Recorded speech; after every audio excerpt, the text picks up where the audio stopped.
Kam edhe një thirrje të fundit që ja drejtoj Taulantit, i cili për çdo ditë merr ato fotot e orës 7 nga protesta dhe tallet me protestuesit. I them që Taulant ki kujdese përballë nuk ke më Saliun, përballë ke rinin shqiptare që për plot 43 ditë po broret për një Shqipëri të re dhe vazhdo me syleshsin tënde të tallesh me të rinj që janë aty dhe që pas 43 ditësh me radhë sot ndoshta janë pak më pak se sa para disa javësh, por unë do të përgjigjem në emër të tyre, edhe pse jo me fjalët e mia, por me fjalët e personazhit nga romani i Victor Hugos, me fjalët e Gwynplenit, i cili thot: "Milord, po ju them se populli jam unë. Sot ju po më shtypni, sot ju po më tallni, por mos harroni se mjafton që akulli të kriset dhe gjithçka merr fund. Dridhuni, milord."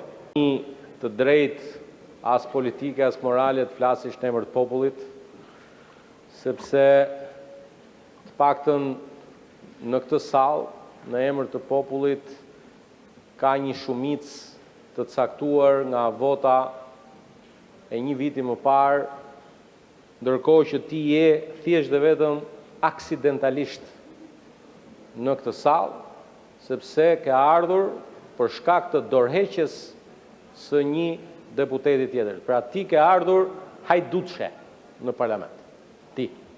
Unë nuk tallem me protestën.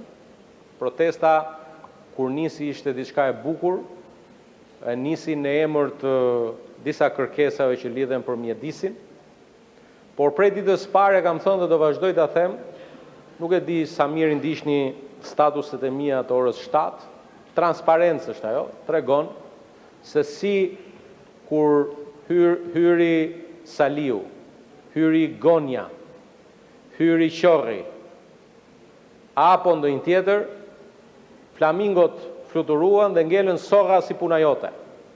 Edhe si puna e këtij tjetrit, edhe si puna e Gones, edhe po ju kthej përgjigjen të dyve. Gone, përmes këtij tjetrit, sqaro se si mund të shesi një njeri një apartament 151 metra katror për 15 milion euro. Kaq.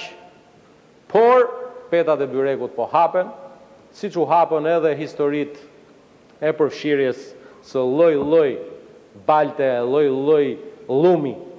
Dhe një gjë duhet ta dini. Flamingot janë një zog shumë i pastër dhe nuk rrin me llumin. Prandaj ikën nga ju. Llum. Përfundoni, lutem.